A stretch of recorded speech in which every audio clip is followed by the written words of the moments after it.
할렐루야. 오늘 본문의 말씀을 통해서 우리 사도행전 23번째 시간으로 제1차 선교 여행 마무리, 제1차 선교 여행 마무리라는 제목으로 우리 함께 하나님 말씀 함께 또 나누기를 원합니다.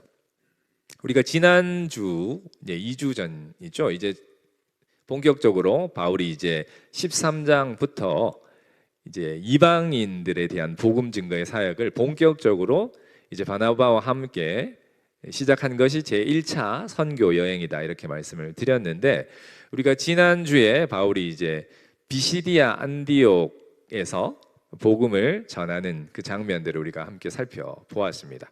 그리고 결국은 유대인들의 그 박해로 인해서 이제 장소를 이고니온이라는 곳으로 옮겨가는 이제 거기까지를 우리가 함께 살펴보았는데, 오늘은 이제 제1차 선교 여행의 후반부 사역이다 이렇게 보시면 되는데요.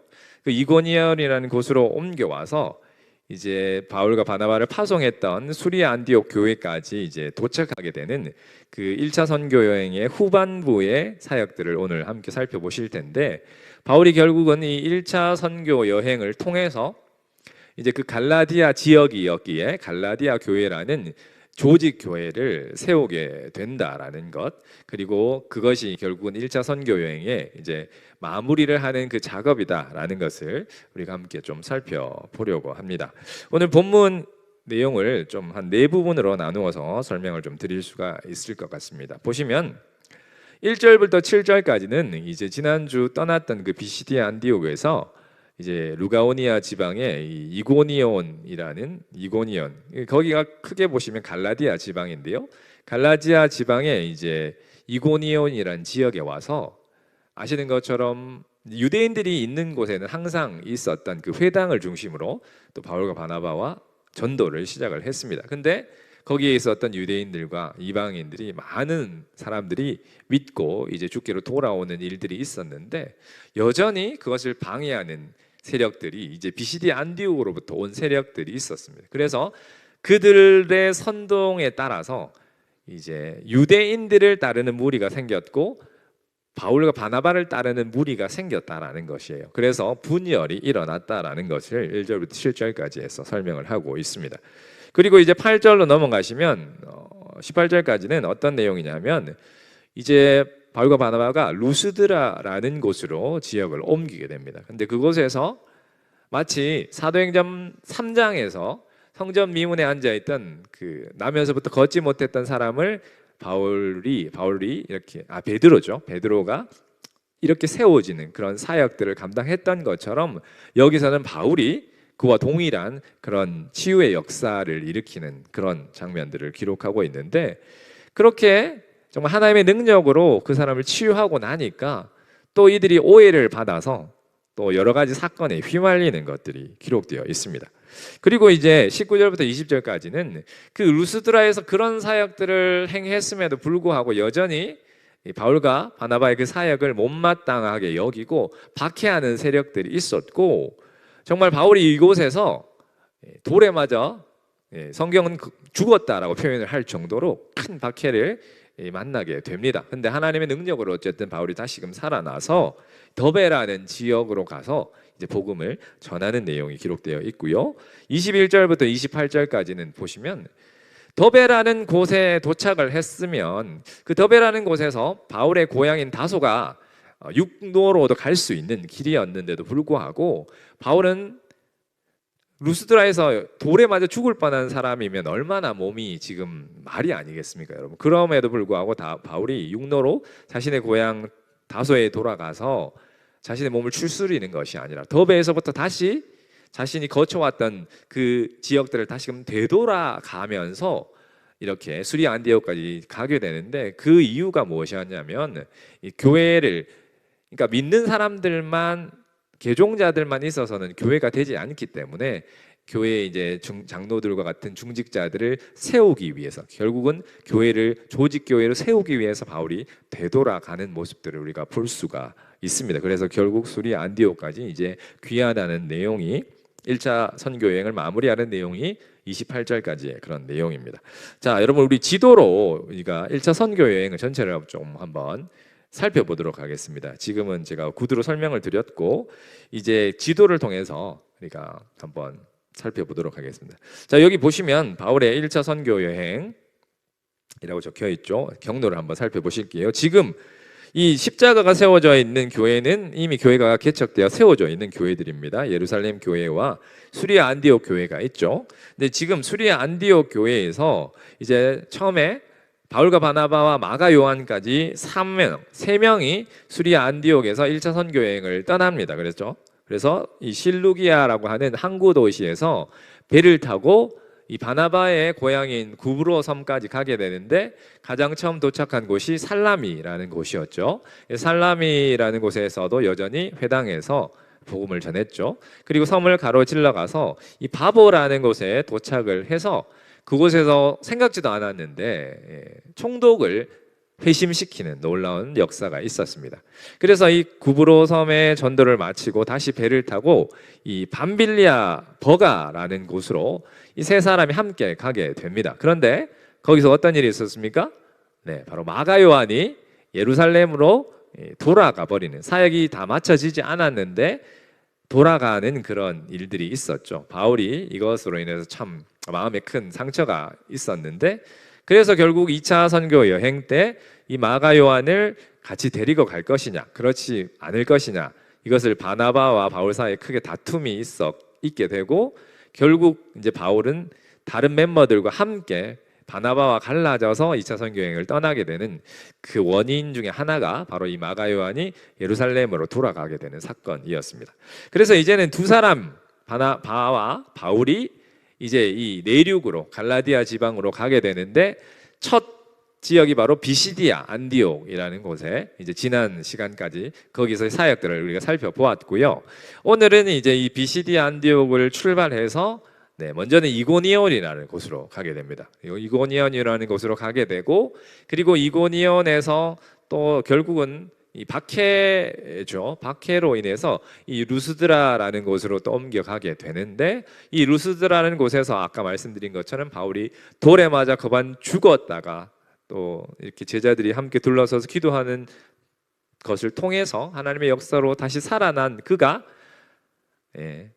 저 같으면 그런 상황에서 계속 복음을 전할 수 있었을까 이런 생각이 들 정도이지만, 바울은 다시 이 더베라는 지역까지 가서 그 성에 복음을 전하고 그 가운데 또 놀라운 하나님의 역사가 있었습니다. 근데 여러분, 이 더베라는 곳에서 이 바울의 고향인 다소까지 육로로 갈 수가 있는 거리예요. 그런데 거기서 고향에 가서 몸을 추스리지 않고 바울은 다시 돌아왔던 곳으로 가서 다시 버가에까지 가서 복음을 전하고 아탈리아라는 곳에서 배를 타고 이제 수리아 안디옥까지 파송해줬던 그 교회까지 도착을 하게 되고, 그곳에 귀환을 해서 거기서 이제 1차 선교 여행에 대한 그 선교 보고를 하게 되는데요. 그것이 오늘 본문의 내용인데, 바로 이러한 1차 선교 여행을 통해서 세워진 교회가 바로 갈라디아 교회다. 이렇게 이제 1차 선교 여행을 정리를 하시면 좋으실 것 같습니다. 자, 이제 본문의 내용을 좀 한번 살펴보겠습니다. 자, 1번 보시면 이고니온에서 이제 바울과 바나바가 사역한 회당의 역사적 배경과 그 전도의 결과는 무엇입니까? 이런 질문입니다. 여러분, 계속 말씀을 드리는 부분인데요. 바울과 바나바가 유대인들이 있는 지역에 가서 복음을 전할 때는 늘 이 회당이라는 곳에서 복음을 전했다라고 말씀을 드렸습니다. 오늘도 유대인의 회당에서 복음을 전했더니 헬라와 유대의 허다한 무리, 많은 사람들이 이제 주께로 돌아왔다라고 말씀을 하죠. 이 회당의 역사를 조금 한 번 더 설명을 드리면, 이제 남유다가 바벨론에 멸망하게 되고 포로로 잡혀가게 되는 그 시점부터 이제 그들에게는 성전이 없다 보니까 바벨론 포로 시기부터 해서 이제 유대인들이 모여 있는, 그러니까 디아스포라 유대인들이 그 어떤 그들의 신앙을 지켜내기 위해서 만든 곳이 이제 회당이라는 곳인데, 결국 이 회당이 이 바벨론 포로 시기 이후에도 이 유대인들에게 있어서 종교적으로, 교육적으로 중심지가 되었다라는 것입니다. 그래서 유대인 남자 10명 이상만 있으면 회당을 세울 수가 있었다고 해요. 그래서 거기에 회당장, 일꾼, 기도 인도자 등의 이런 조직을 갖추게 되었다라는 것이죠. 그래서 바울이 가는 곳곳마다 유대인들이 있는 곳에는 바로 이 회당이 있었기 때문에 이 회당을 통해서 이제 바울은 그리스도를 증거하는 그런 장소로, 전략적인 장소로 그 회당을 바울이 계속해서 사용을 하였다라는 것입니다. 그래서 이 회당에서 바울의 이 선교 여행을 보시면 유대인들이 있는 곳에는 회당이 있었고 그 회당에서 바울은 복음을 전했다, 이렇게 보시면 되겠습니다. 자, 그런데 여전히 이렇게 복음을 전하는데도 유대인과 많은 이방인들이 주께로 돌아왔지만 그 가운데 순종하지 않는 유대인들이 있었다라는 것입니다. 근데 순종하지 않는 유대인들은 결국은 바울의 바나바의 반대편에 서서 복음을 듣지 못하도록 방해를 했다라는 것이죠. 그들이 어떻게 방해를 했고 그 영향은 어떠했느냐 하는 질문입니다. 2절 3절에 보시면 순종하지 않는 유대인들은 결국 복음을 거부하는 유대인들이죠. 지금도 이스라엘 백성들, 유대인들은 예수를 그리스도로 인정하지 않습니다. 그죠? 근데 그들이 어떻게 했느냐 하면 복음을 받아들이려고 하는 이방인들에게 그 마음을 선동해서 지금 복음을 전하는 이 형제들에게 악감을 품게 했다라는 것입니다.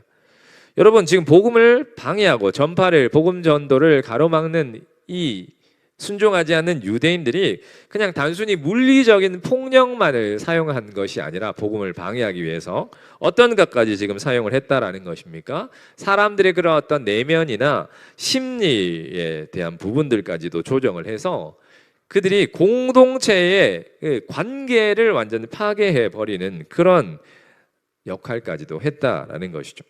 그래서 우리가 계속 말씀드리지만 주님의 복음이 증거되는 곳에는 이런 외부적인 핍박과 박해도 있지만 그런 내부적인 이런 관계의 어려움도 있을 수가 있다라는 것을 우리는 기억을 하고, 그런 일이 일어났다고 해서 이게 당황스러워할 필요가 없는 것이죠. 복음이 증거되는 곳곳마다 박해가 따라오게 되는 것은 어떻게 보면 자연스러운 일이다. 그리고 그 박해는 외부적인 박해일 수도 있지만 또 사단이 그 공동체 안에서 그 관계의 어려움들을 통해서도 복음으로 세워지는 것을 방해할 수 있다. 이런 것들을 우리가 기억하고 염두에 두어야 할 것입니다. 자, 세 번째 질문입니다. 그러면 이렇게 반대하는 세력들에 대해서 이 두 사도 바울과 바나바는 어떻게 대응을 했느냐 하는 것이죠. 자, 3절에 보면 두 사도가 오래 있어 주를 힘입어 담대히 말하니, 이렇게 말씀을 하시죠.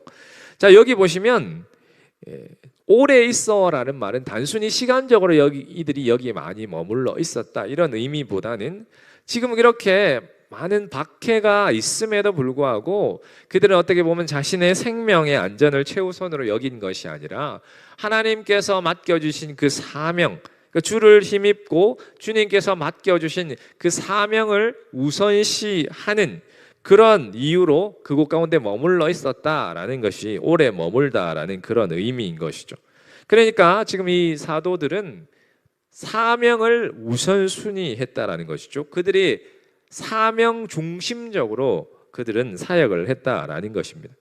주님께서 이들의 이러한 모습들을 보셔서 그들에게 어떠한 은혜를 주셨느냐, 이들의 충성에 대해서 주님께서 그것 가운데 어떠한 어떠한 은혜를 주셨느냐 보니까 표적과 기사들이 그 사도들의 손을 통해서 그것 가운데 이루어졌다, 이렇게 말씀을 하시죠. 그러니까 말씀만 전한 것이 아니라 이 두 사도들의 손을 통해서 표적과 기사가 하나님께서 그것 가운데 있게 하셔서 그 하나님의 말씀이 더 확증되게 하셨다라고 성경은 말씀하고 있습니다. 자, 네 번째 질문입니다. 보시면 그들이 이제 이고니온이라는 곳에 가서 복음을 전하고 이런 사역들을 감당하고 있는데 4절에 보시니까 그 시내의 무리가 나뉘어졌다, 이렇게 말씀을 하시죠. 그래서 유대인을 좇는 무리가 있고 이 사도들을 좇는 무리가 있다라고 말씀을 하고 있습니다. 그러면 이러한 현상들이 갖는 의미가 무엇이냐? 그리고 이제 바울과 바나바가 이 이고니온이라는 곳을 떠나게 되는데 그 이유는 무엇이냐에 대한 질문입니다. 보시면 그 이유는 결국 그런 것이죠. 우리가 아까 말씀드린 것처럼 복음이 증거되는 곳에는 이 박해가 자연스럽게 따라온다고 말씀을 드린 것처럼 복음이 전해지는 곳에 또 자연스럽게 필연적으로 따라오게 되는 것은 무엇입니까? 복음이 전해진다고 해서 거기에 모여 있는 모든 무리들이 다 복음을 받아들이지는 않는다라는 것이죠. 복음을 받아들이는 무리가 있는가 하면 복음을 배척하는 무리들도 그곳 가운데 있을 수 있다라는 거예요. 필연적으로 그렇게 있을 수 있다라는 것이죠. 결국은 이것이 이제 예수님의 그런 비유에서 말씀하셨던 것처럼 알곡과 가라지 또는 뭐 양과 염소의 비유처럼 복음이 증거되는 곳에는 늘 이런 일이 있어 왔다라고 성경은 말씀을 하고 있는 것이죠. 그래서 지금 이곳 가운데에도 복음을 받아들여서 사도들의 편에 서는 사람들이 있었는가 하면 유대인들, 박해자들의 편에 서서 복음을 받지 않았던 그런 무리들도 있었다라는 것을 말씀하고 있습니다. 그리고 지금 7절에 보시면 6절인가요? 6절에 보시면 지금 그들에게 5절이네요.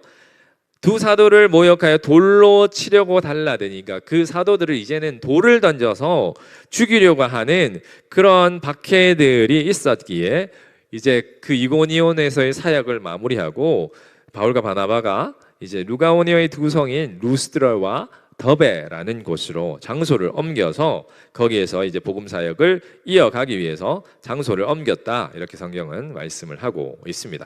그래서 이제 비시디 안디옥을 떠나서 이고니온을 거쳐 이제 루스드라라는 곳으로 이 두 사도가 갔습니다. 근데 루스드라에 가서 또 하나님께서 은혜를 더하여 주셔서 좀 전에 말씀드린 것처럼 사도행전 3장에 베드로가 했었던 그런 사역과 동일한, 그러니까 나면서부터 걷지 못했던 한 사람을 치유하는, 말씀으로 치유하는 그러한 역사가 그곳 가운데도 있었다라고 성경은 말씀하는 것이죠. 그럼 사도행전 3장의 사건과 비교했을 때 어떤 차이점이 있느냐, 어떤 특이점이 있느냐, 이런 질문입니다. 여러분, 사도행전 3장에서 베드로가 나면서부터 걷지 못했던 그 미문에 앉아있던 그 한 사람을 치유하는 그 사건, 그 사람은 유대인이었습니다. 그런데 오늘 본문은 아시는 것처럼 이 루스드라라는 곳이 갈라디아 지방에 있는 루스드라, 이방의 땅이었죠. 그러니까 이 사람도 오늘 본문에 등장하는 사람은 이방인이었다라는 것이죠. 어쨌든 유대인과 이방인의 차이가 있었고요. 가장 큰 차이점은 뭐냐? 믿음의 유무였다라고 말씀하는 것이죠. 사도행전 3장에 그 성전 미문에 앉아있던 사람은 어떤 사람입니까?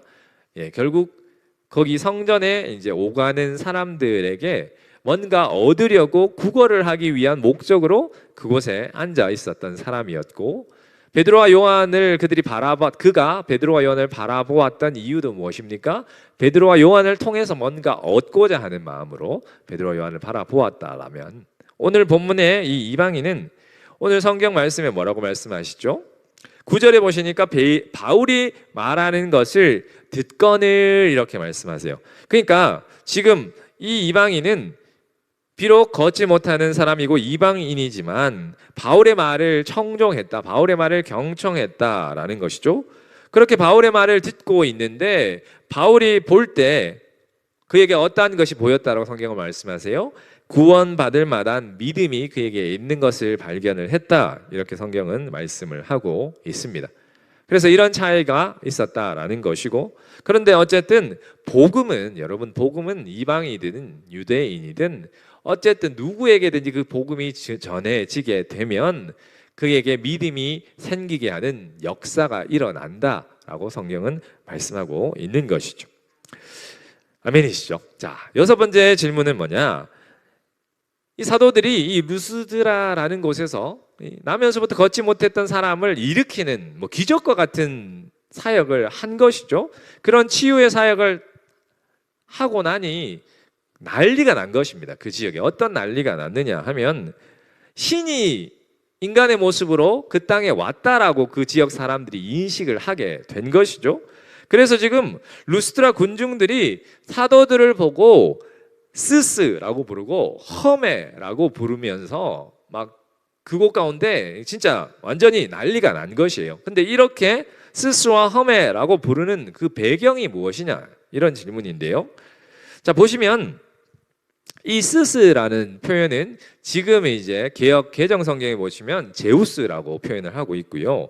이 허메라고 하는 표현은 헤르메스, 라는 뜻으로 쓰여져 있습니다. 그게 무슨 말이냐 하면 그리스의 신을 명칭하는 것이죠. 제우스 신과 헤르메스 신을 명칭하는 것인데, 지금 그러면 바나바와 바울을 신이 인간의 모습으로 왔다라고 그들은 생각했기 때문에 특별히 이 바나바는 위험 있는 모습을 갖고 있기에 이제 주신 제우스라고 그들이 칭했고요.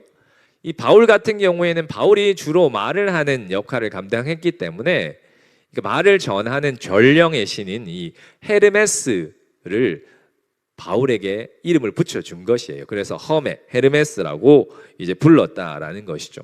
근데 결국 이것이 어떤 의미냐?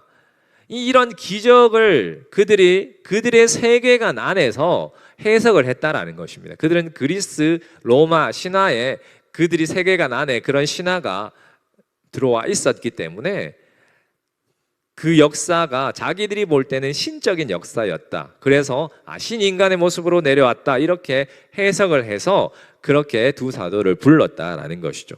결국은 이것은 복음이 왜곡된 현상이다라는 것을 보여주고 있습니다.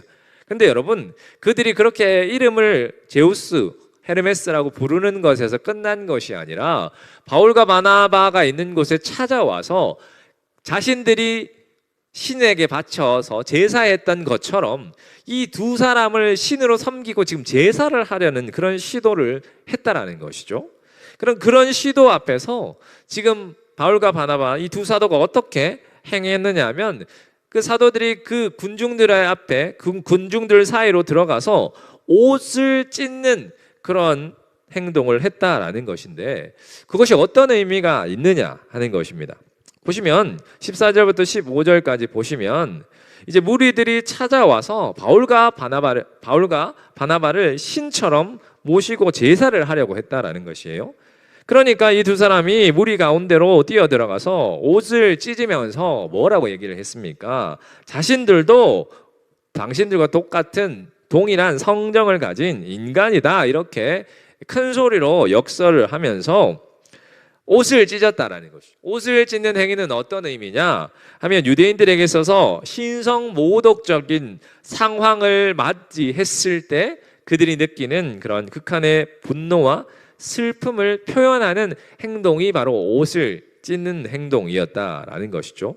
그래서 그들은 어떤 의미가 있는 것입니까? 지금 그러니까 하나님께서만 영광을 받으셔야 되는데, 지금 자기들을 신으로 알고 그들이 제사를 하려고 하니 그것에 대한 거룩한 두려움을 가지고, 그리고 자신들이 지금 이곳에 온 것이 알지 못하는, 이런 하나님을 알지 못해서 헛것에게 예배하고 제사하고 있는 이들에게 예수 그리스도를 증거하러 그곳에 왔는데, 그들이 자신들에게 이러한 모습으로 행하고 있는 것에 대해서 자신들은 청지기에 불과하다라는 것을 그들이 분명히 하기 위해서 그들이 옷을 찢고 그들이 제사하는 것을 하지 못하도록 그렇게 했다라는 것이죠. 자, 8번째 질문입니다. 그러면서 바울이 이 이방인들에게 복음을 전했는데 어떻게 접근을 해서 그들에게 복음을 전했느냐? 결국은 일반 계시적인 접근이라고 우리가 볼 수가 있는데, 이게 어떤 의미이니까 하는 것이죠. 결국 여러분, 그러니까 특별 계시, 우리가 성경을 특별 계시라고 말을 하고, 일반 계시라는 것은 우리가 자연 만물을 통해서 또 하나님을 발견할 수가 있는 것. 그러니까 특별 계시는 우리 믿는 자들에게만 하나님이 주신 것이라면, 일반 계시는 믿지 않는 모든 사람들에게 동일하게 주신 것이다라는 것이죠. 그래서 지금 이방인들은 성경을 알지 못하기 때문에 바울이 어떻게 이들에게 접근을 해서 복음을 전하려고 했느냐 하면, 바로 하늘의 비와 결실기를 주시는, 그런 열매를 주시는 그런 선한 일을 증거로 그들에게 제시를 하면서, 바로 이런 자연 만물을 통해서 하나님이 존재하시는 것, 그리고 그분이 얼마나 자비하신 분이신가라는 것을 변증적으로 설명을 했다라는 것이죠. 그래서 결국 하나님께서 모든 인류에게 이렇게 주시는 보편적인 은혜를 바울이 설명을 하면서, 너희가 이런 것에서 돌이켜 하나님께로 돌아오라라는 것을 바울이 촉구했다라는 것입니다. 그런데 여러분, 이렇게 바울이 복음을 전했음에도 불구하고 여전히 그를 박해하는 세력들의 박해가 극에 달았다라는 것입니다. 그래서 어떻게 해요? 19절에 보시면 유대인들이 안디옥과 이고니온에서 와서 무리를 충동하여 그들이 돌로 바울을 쳐서 죽은 줄로 알고 시내로 끌어내치니라. 그러니까 바울이 지금 돌에 맞아서 그들이 봤을 때는 죽었다라고 할 정도로 그렇게 돌로 쳤다라는 것이에요. 그런데 보시면 지금 이들이 어디에서 왔다고 말씀하시죠? 안디옥과 이고니온에서부터 왔대요. 지금 이들이 있는 곳은, 두 사도가 있는 것은 루스드라라는 곳이지 않습니까? 그런데 처음 지난주에 이제 복음을 전하다 떠났던 그 비시디 안디옥, 그리고 두 번째 이고니온에서 이제 루스드라까지 왔는데, 이 두 지역에서 바울을 박해하던, 바나바를 박해하던 세력들이 지금 이 루스드라까지 쫓아왔다라는 것입니다. 거리가 뭐 70km로 이제 표시를 했는데요, 70km를 마다하지 않고 그들이 쫓아와서 지금 어떻게 해요? 바울을 돌에 쳐서 거의 그들이 봤을 때는 죽을 때까지 돌로 쳤다라는 것이죠. 그래서 이제 죽었다고 생각이 되어지니까 성 밖에 그냥 버린 것입니다. 그런데 어때요? 19절, 20절에 보시면 제자들이 둘러섰을 때에 바울이 일어났다 이렇게 설명을 하시는데, 결국은 여기에 뭐 표현이 되어 있지는 않지만 제자들이 둘러서서 바울과 바나바를 통해서 복음을 들었던 그 사람들이 함께 모여서 여기에 이제 후에 이제 디모데에게 바울이 편지하는 그 디모데 전후서를 통해서 보게 되면 이곳에 디모데도 있었다라고 기록을 하고 있습니다. 어쨌든 제자들이 둘러서서 바울을 위해서 어떻게 했겠습니까? 여러분, 기도했지 않겠습니까? 그렇게 기도했을 때 지금 바울이 어떻게 보면 살아난 것입니다. 그런데 여러분, 아까도 말씀드린 것처럼 그렇게 돌에 맞아서 죽을 정도로 돌에 맞았다면, 보통 돌에 맞아 사람을 죽일 때 어디를 주로 돌을 던지겠습니까? 머리를 향해서 돌을 던지지 않겠습니까? 그래서 지금 바울이 돌에 맞아 죽을 정도의 상황이면 온몸이 피투성이가 되었을 것이고 정말 걸어서 움직이는 것조차 힘들 상황이지 않겠습니까?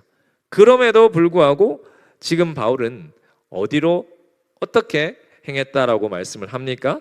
20절 후반절에 보시면 바울이 그렇게 회복을 했어요. 근데 다시 그 돌에 맞았던 성으로 들어가고 그 이튿날 바나바와 함께 다시 더베라는 지역으로 가서 복음을 전하기 위해서 그곳으로 다시 갔다라고 성경은 말씀하고 있는 것입니다.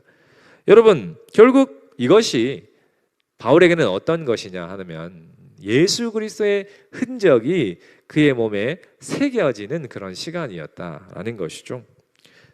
그가 정말 생명을 걸고서라도 주의 복음을 증거하는 그런 모습, 결국 죽음을 이기는 그런 복음의 생명력을 그가 증명한 사건이 바로 이 사건이다라는 것을 우리가 보게 되는 것입니다.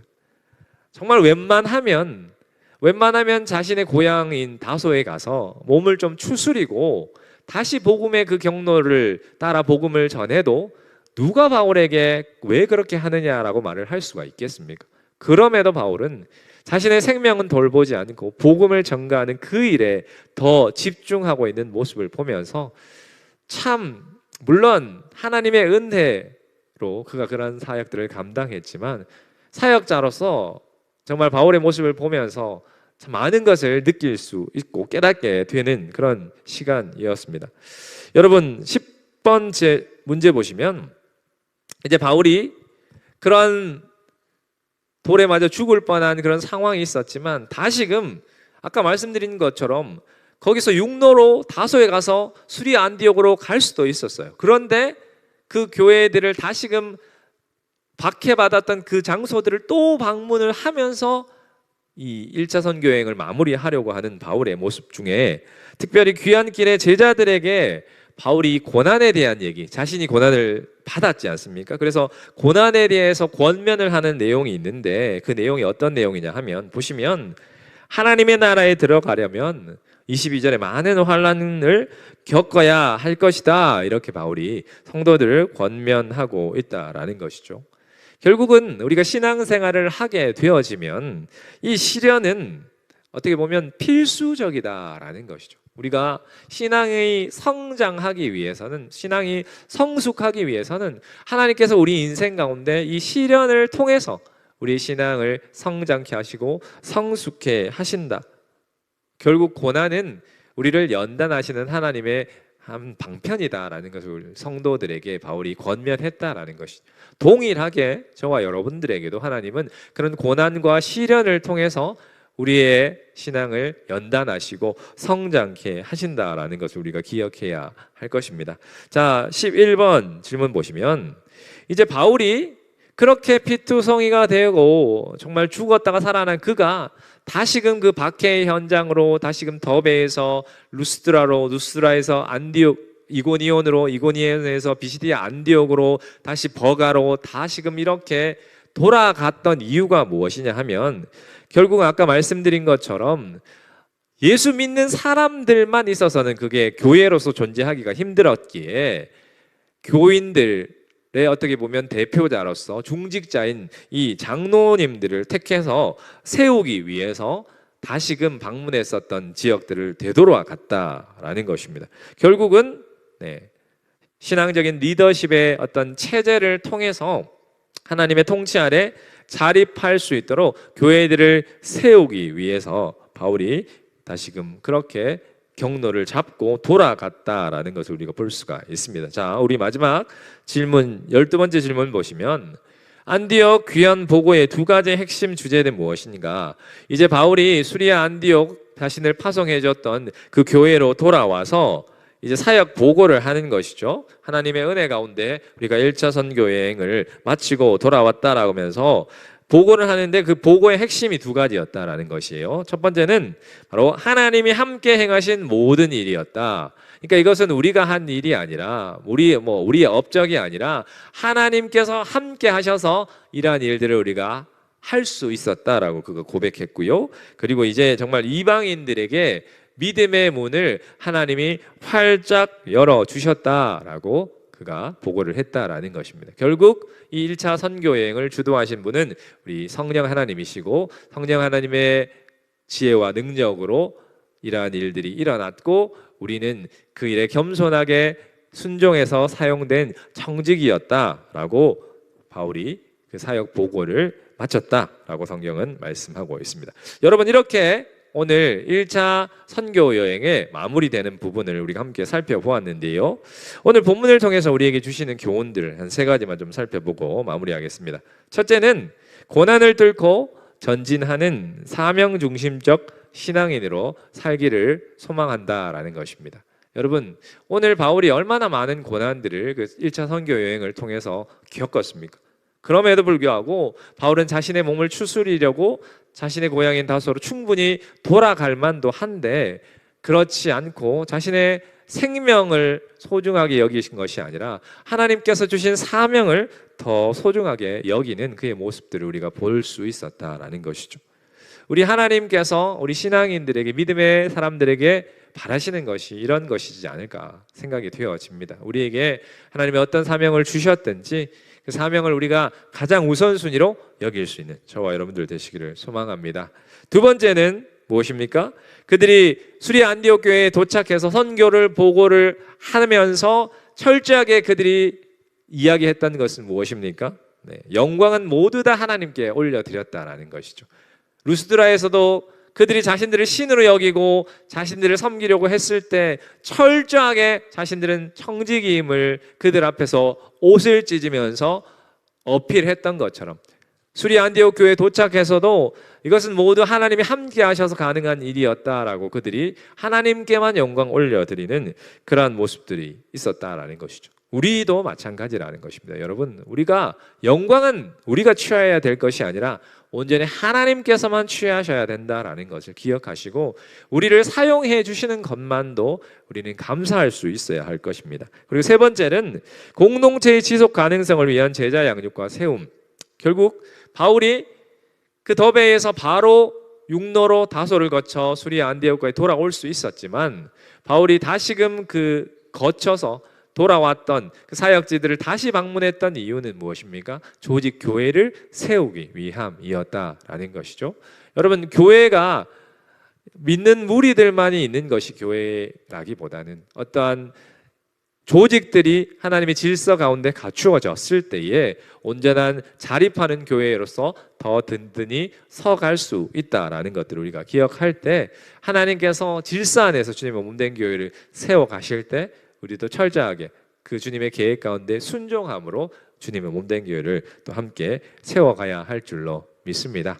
오늘 이렇게 우리가 1차 선교 여행을 살펴보면서 주님께서 주셨던 이런 은혜들을 또 함께 누리시고 이번 한 주 남은 기간도 삶의 자리에서 하나님 주신 사명에 충성되시는 저와 여러분들 다 되시기를 주님의 이름으로 축원합니다.